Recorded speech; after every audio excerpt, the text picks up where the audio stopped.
Class 11 chapter 1 समुच्चय के बारे में कुछ जानकारी है। चलिए शुरू किया जाए, देखा जाए क्या है समुच्चय। समुच्चय को इंग्लिश में कहते हैं सेट्स। क्या कहते हैं? सेट्स। समुच्चय की देखो परिभाषा यहाँ लिखी हुई है, पहले परिभाषा देखिए, उसके बाद उसके बारे में सवाल वाला देखा जाएगा। सुपरिभाषित वस्तुओं को का संग्रह समुच्चय कहा जाता है। सुपरिभाषित मतलब जिसकी हम परिभाषा देते हैं। जैसे हम देखो यहाँ पे लिखा है सुपरिभाषित का मतलब है जिसको हम परिभाषित कर सकें। ठीक है, जैसे 10वीं की कक्षा के बच्चों का समुच्चय, और इसको बोल दिए सुपरिभाषित है। दूसरा हम लिखे हैं एग्जाम्पल 9वीं की कक्षा के बुद्धिमान बच्चों का समुच्चय, इसको हम लिखे हैं सुपरिभाषित नहीं है। इससे मतलब क्या है? 10वीं की कक्षा के बच्चों का समुच्चय मतलब 10वीं की कक्षा में कितने बच्चे हैं मालूम पड़ जाता है। लेकिन अगर कहा जाए कि 9वीं या 10वीं की कक्षा में बुद्धिमान कौन है या चालाक कौन है, तो हमें कैसे मालूम पड़ेगा? जिस चीज की जानकारी हमको हो जाए, जिसकी परिभाषा में मालूम हो जाए, उसी को बोलते हैं सुपरिभाषित। जिसकी परिभाषा हमको मालूम ना हो उसे हम क्या कहते हैं? सुपरिभाषित नहीं है। दूसरा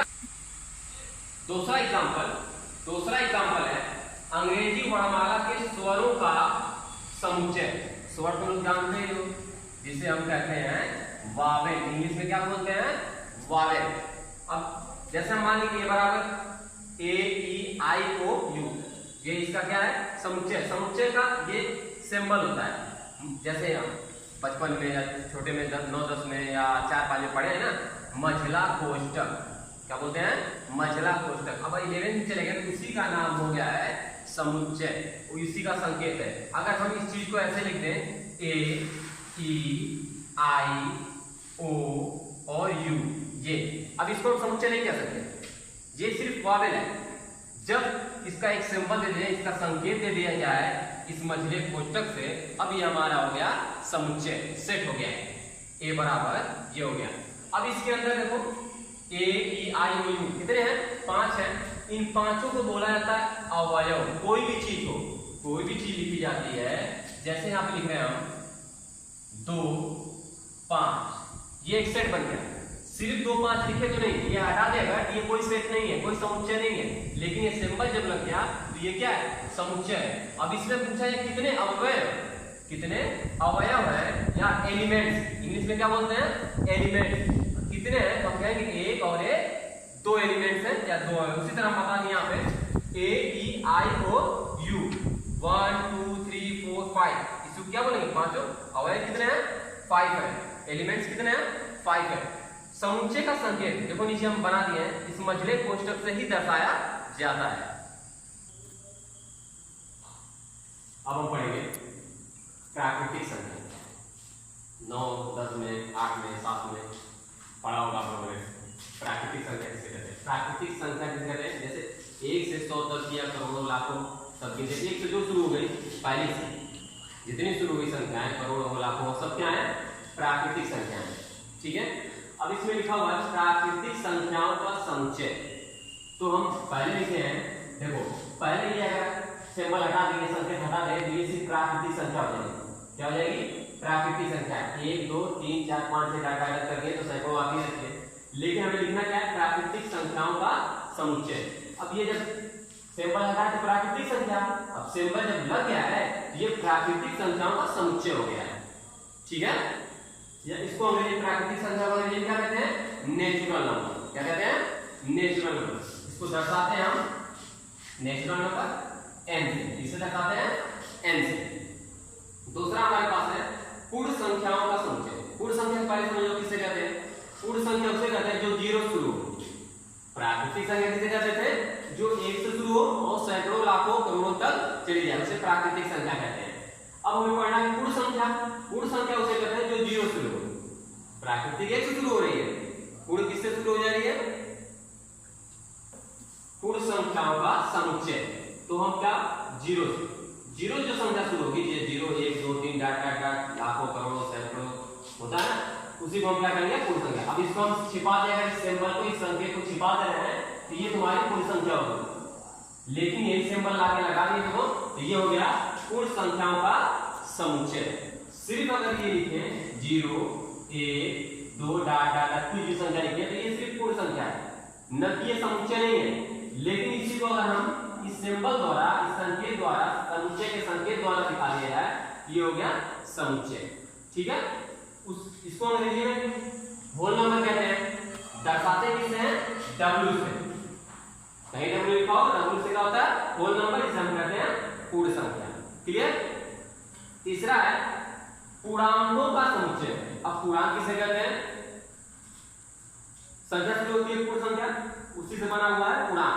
0 से 1 2 3 वही है, डॉट डॉट लाखों करोड़ों वही चीज है। बस इसमें फर्क क्या रहता है पूर्ण और पूर्णांक में? इसमें प्लस होता है सर, इसमें प्लस माइनस दोनों आते हैं। प्लस और माइनस से प्लस -2 प्लस -3 ऐसे बढ़ते चला जाएगा। जो प्लस और माइनस दोनों होंगे उसी को हम बोलेंगे पूर्णांक संख्या। क्लियर? पूर्णांक संख्या को अंग्रेजी में कहते हैं इंटीजर नंबर। क्या कहते हैं? इंटीजर। और इसे हम दर्शाते हैं i से। क्लियर? अगला है हमारा परिमेय संख्याओं का समुच्चय। परिमेय संख्या किसे कहते हैं? हम देखें, परिमेय संख्या कहते हैं जो बटे होता है, जैसे 2 है और 1/2 है। ऐसे परिमेय संख्या कौन सी है?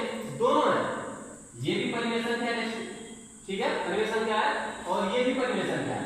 अब कहोगे कि आपको कहना है बटे में, तो बटे में का मतलब है कि ये बटे में तो दिख रहा है 1/2 या 4/5, ये तो हो गए परिमेय संख्या। ये कैसे होगी?